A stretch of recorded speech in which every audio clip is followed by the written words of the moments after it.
Isang tren at isang kotse po ang nagbanggaan kanina sa Candelaria, Quezon. Dalawa po ang patay sa naturang insidente. May news to go si GMA News stringer Bert Abrigo. Bert?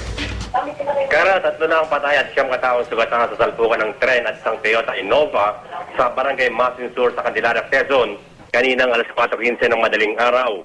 Kabilang sa nasali ang isang 5 taong gulang na batang babae na nakilalang si Kisea Nicole Marti Bolos, Paula Oliciano Karasig, 17 taong gulang at Nancy Oliciano Karasig. Sa kasalukuyan ay nakalaga na nabi ng mga ito sa Funeraria Reyes sa Candelaria, Quezon. Samantalang siya na sugatan ay patuloy na ginagamo sa United Doctors Hospital dito sa Candelaria. Sa inisyal na investigasyon ng pulisya, nag-overtake umano ang SUV sa 2 pampasahirong bus kaya hindi na ito napansin ng paparating na train. Galing ng Cavite ang SUV at patungo sana ng Bicol, samantalang tren naman ay patungo naman ng Metro Manila. Nasa kasudiyan na ng pulisya ang makinista ng train na nakilalang si Francisco Ramos. Mula sa Candelaria, Quezon, Bert Abrigo, GMA News. Yes, Bert. Bert? Yes, Kaka. Oo, Yes, Kaka. Bert, mga anong oras ulit nangyari itong aksidente na ito na banggaan ng Innova? Innova yan, ano? Yes, ma'am. Oo, Yes, at saka isang tren. Opo. Mga alas 4:15 po ito, batay po doon sa Ng madaling record araw. ng pulis.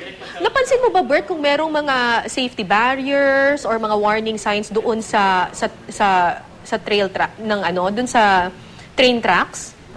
Yung sa truck, ma'am, yung sa rail truck, meron mga warning yan. Kasi nga, sabi nga po nung flagman doon, nag-overtake nga po itong Innova doon sa 2 bus na nag-aantay ng pasahero dito sa may crossing. So may flagman pa talaga na talagang Yes, ma'am. nagbabawal na huwag nang tumawid. Yes, ma'am. Yes, ma'am. So nagpumilit pa rin itong sasakyan na dumire-diretso doon sa Riles. Yes, kaya nga po hindi nila napansin yung paparating na train. Aha. At yung 9 na sugatan, ito ay nakasakay doon sa tren mismo. Hindi po, ma'am. Lahat po nung yung namatay, saka yung sugatan ay side lahat ng Innova. Papunta silang Bicol. So punong-puno yung itong Innova na ito. Yes, ma'am. Kataka nga po kung bakit nag-gasfit. Ali, 12 po yung sakay. Kumusta naman yung lagay ng 9 na sugatan ngayon? So far, sabi po ng ating otoridad, nasa maayos ang lagay. Okay, maraming salamat sa iyo, Bert Abrigo, GMA News Stringer.